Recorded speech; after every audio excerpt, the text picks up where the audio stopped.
السلام علیکم۔ ایک ایسے نبی جنہیں اللہ نے بے مثال طاقت و قوت سے نوازا تھا، کل ہی تنہا ہتھیاروں سے لیس ہزاروں سپاہیوں کو دھول چٹانے والے ایک دلیر اور بے خوف نبی جنہوں نے روم کے ظالم بادشاہ کے خلاف بغاوت کی تھی۔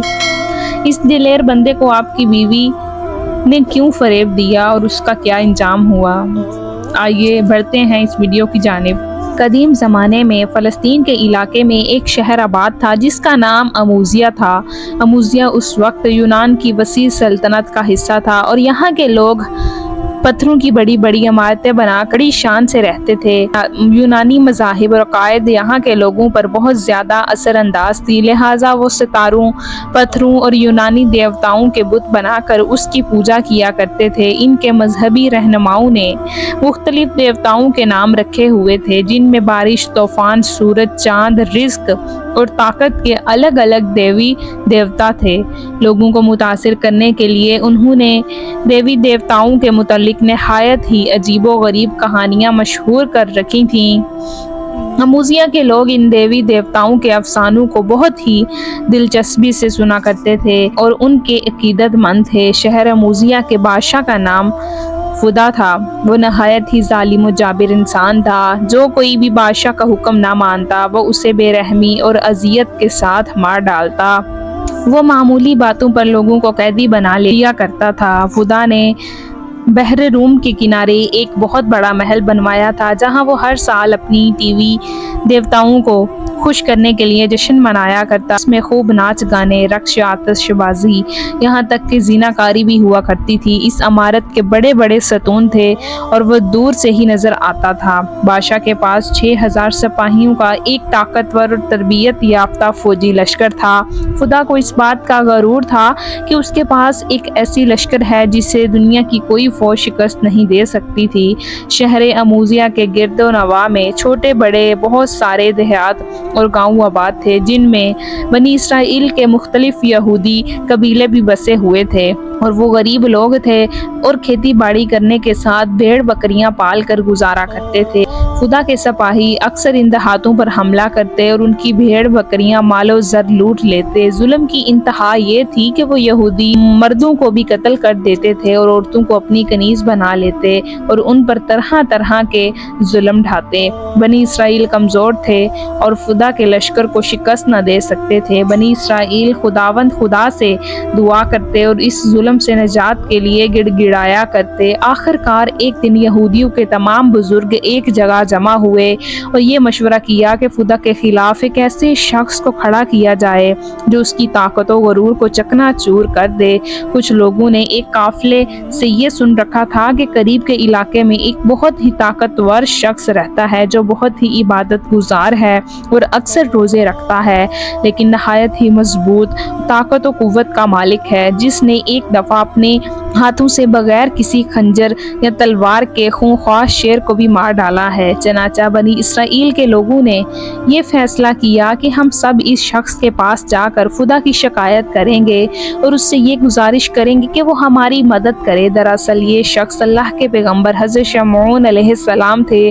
کچھ علماء انہیں نیک ولی قرار دیتے ہیں، البتہ توریت و انجیل میں شمعون علیہ السلام کو نبی قرار دیا گیا ہے جنہیں اللہ نے غیر معمولی طاقت سے نوازا تھا اور ان کی یہ بے مثال طاقت ہی ان کا معجزہ تھا۔ مؤخرین کے مطابق شمعون علیہ السلام خود یہودی تھے اور آپ کا تعلق بنی اسرائیل کے قبیلے بنو دان سے تھا۔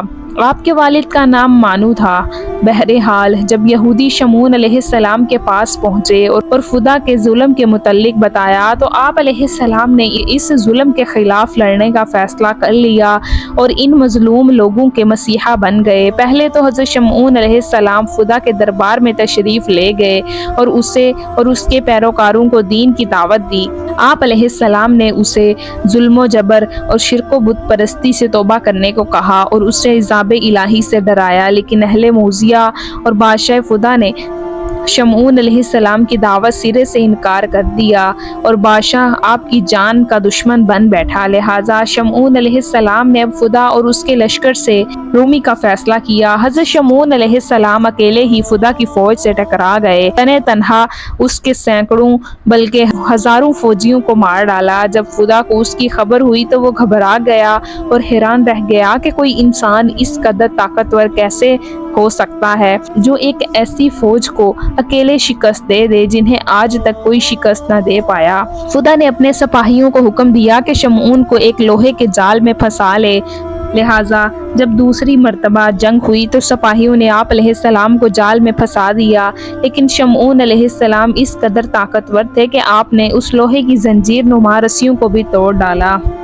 حضرت شمعون علیہ السلام نے فدا اور اس کے فوجیوں کو خبردار کیا کہ اگر انہوں نے عام لوگوں پر ظلم و ستم بند نہ کیے تو وہ اس طریقے سے نقصان اٹھاتے رہیں گے اور تباہ و برباد ہو جائیں گے۔ اب شمعون علیہ السلام یہودیوں کے مسیحا بن چکے تھے، پورے روم یونان میں آپ کی شہرت عام ہو چکی تھی۔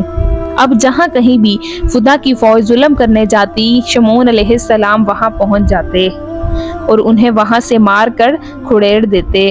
کہتے ہیں کہ شمعون علیہ السلام ہر سال تقریباً 4 مہینے برابر خدا کی فوج سے جنگ و جہاد کرتے اور باقی وقت عبادت الہی میں مشغول رہتے۔ روایات میں ہے کہ شمعون علیہ السلام کی بیوی نہایت ہی نیک اور پارسا عورت تھی جو آپ کی حمایت کیا کرتی تھی۔ کافروں نے آپس میں مشورہ کیا کہ شمعون کی بیوی کو فریب دے کر انہیں شہید کیا جا سکتا ہے، لہٰذا حضرت شمعون کی غیر حاضری میں بادشاہ موذیہ کا وزیر آپ کی بیوی کے پاس آیا اور کہنے لگا کہ بادشاہ فدا تمہیں اپنی ملکہ بنانا چاہتا ہے اور عیش و عشرت کی زندگی دینا چاہتا ہے، لیکن اس کے لیے تمہیں یہ کام کرنا ہوگا کہ اپنے شوہر شمعون کو کسی بھی طرح سے مارنا ہوگا۔ چنانچہ کافروں کے فریب میں آ کر وہ راضی ہو گئی اور اس کے دل میں مال و دنیا کی لالچ جاگ اٹھی۔ ایک رات حضرت شمعون کی بیوی نے سوتے وقت حضرت شمعون کو ایک زنجیر میں باندھ دیا۔ جب حضرت شمعون علیہ السلام اٹھے تو ہاتھ پاؤں اٹھتے ہی زنجیر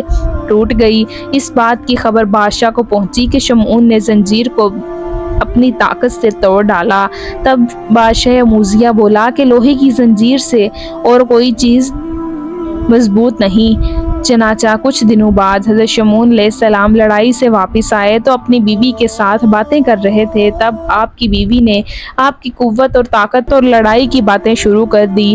باتوں ہوئی باتوں میں آپ کی بیوی نے پوچھا کہ اے حضرت، میں نے آپ کو رسی اور لوہے کی زنجیر میں باندھ کر آزمایا اور آپ نے دونوں چیزوں کو توڑ ڈالا، بھلا کوئی ایسی چیز بھی ہے جسے آپ کو باندھ کر رکھا جا سکے؟ تب حضرت شمعون علیہ السلام نے کہا کہ ہاں، ایک ایسی چیز ہے، میرے سر کا بال جس سے اگر مجھے باندھا جائے تو میں اسے توڑ نہیں سکتا۔ لہٰذا رات ہوئی اور شمعون علیہ السلام سو گئے تو آپ کی بیوی نے آپ کے بالوں کو کاٹ دیا، انہی بالوں کی رسی بنا کر آپ کے ہاتھ پاؤں مضبوطی سے باندھ دیے۔ جب وہ نیند سے اٹھے تو اپنی بیوی سے پوچھا کہ مجھے کس نے یوں باندھ رکھا ہے؟ بیوی نے کہا کہ میں نے ہی باندھا ہے۔ حضرت شمعون علیہ السلام نے کہا اگر میں ذرا سا بھی ہلوں گا تو میرے جسم کی تمام ہڈیاں درہم برہم ہو جائیں گی، لیکن آپ کی بیوی نے بادشاہ موذیہ کو اس بارے میں پہلے ہی خبر دے دی تھی۔ بس اس رات بادشاہ کے سپاہیوں نے آپ کے گھر کو چاروں طرف سے گھیر لیا۔ انہوں نے شمعون علیہ السلام کی آنکھیں نکال لی اور زبان کاٹ کر انہیں بادشاہ کے دربار میں لے گئے۔ جب انہیں فدا کے دربار میں لایا گیا تو موذیہ کے لوگ یہ منظر دیکھ رہے تھے اور وہاں شدید ہنگامہ مچا ہوا تھا۔ کوئی شخص کہتا کہ اس نے میرے باپ کو مارا ہے، کوئی شخص کہتا کہ یہ میرے بھائی کا قاتل ہے۔ ہر شخص جو وہاں موجود تھا کوئی نہ کوئی دعویٰ کرتا اور سب حضرت شمعون علیہ السلام کے دشمن تھے۔ بادشاہ کے حکم سے شمعون علیہ السلام کے ہاتھ پاؤں توڑ دیے گئے، انہیں اٹھا کر دریا کے کنارے ڈال دیا گیا۔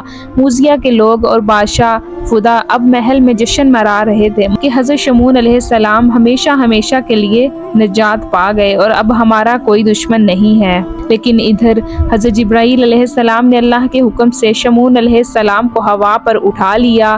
آپ کے ہاتھ پاؤں، آنکھ اور جسم کے مختلف اعضاء ٹھیک ہونے لگے۔ جبرائیل علیہ السلام نے فرمایا اے شمعون، اٹھ کھڑے ہو، خدا کے حکم سے اور اللہ نے تمہیں بہت طاقت و قوت دی ہے، بس اس معلون کے مقام کا ستون پکڑ کر تمام حصار اور مکانوں کو کھود کر دریا میں ڈال دو تب شمعون علیہ السلام خدا کا نام لے کر اٹھے اور اس معلون کے محل مکان کا ستون پکڑ کر اس ستون کو زمین سے اکھاڑ دیا۔ بادشاہ اموزیہ کے محل میں ایک طوفان کھڑا ہو گیا اور زلزلے جیسی حالت پیدا ہو گئی۔ اہل اموزیہ ہلاک ہو گئے اور بادشاہ بھی واصل جہنم ہوا۔ اور اس کام سے فراغت پانے کے بعد شمعون علیہ السلام اپنے گھر کی طرف روانہ ہوئے۔ شمعون علیہ السلام نے وہاں اپنی بیوی کو پایا تو یہ ارادہ کیا کہ اسے قتل کر دے، لیکن حضرت جبرائیل علیہ السلام نے اللہ کے حکم سے فرمایا، اے شمعون علیہ السلام، اللہ تعالیٰ فرماتا ہے کہ تم اپنی بیوی کو قتل نہ کرو اور نہ ہی کسی طرح کی اذیت دو یا سزا دو، کیونکہ اس نے نادانی سے یہ سب کچھ کیا ہے، اور عورت تو ناقص العقل ہوتی ہے۔ بس بادشاہ اموزیہ کی تخت اور بادشاہی میں شراکت کی دی ہوئی لالچ میں آ کر اس نے اموزیہ کی صلاح سے یہ سب کیا تھا، لیکن اب اس نے توبہ کر لی ہے اور ندامت کے آنسو بہائے ہیں۔ بس تم اپنی بیوی کی غلطی کو معاف کر دو اور اس کے ساتھ پیار و محبت سے رہو۔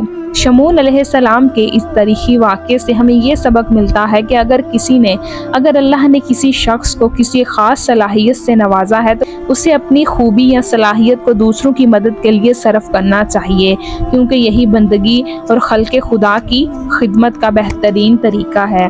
جس طرح حضرت شمعون علیہ السلام نے اپنی طاقت ظالم بادشاہ اور اس کی فوج کے خلاف استعمال کیا اور بنی اسرائیل کی مدد کرنے کا فیصلہ کیا۔ نیز اس واقعے میں یہ سبق بھی پوشیدہ ہے کہ اگر کسی نے ہمیں اپنی ذات سے تکلیف دی ہو تو ہمیں اسے معاف کر دینا چاہیے، کیونکہ اللہ تعالیٰ کو معاف کرنے والا بندہ بہت پسندیدہ ہے۔ پیارے ناظرین، امید کرتی ہوں کہ آپ کو ہماری آج کی ویڈیو اچھی لگی ہوگی۔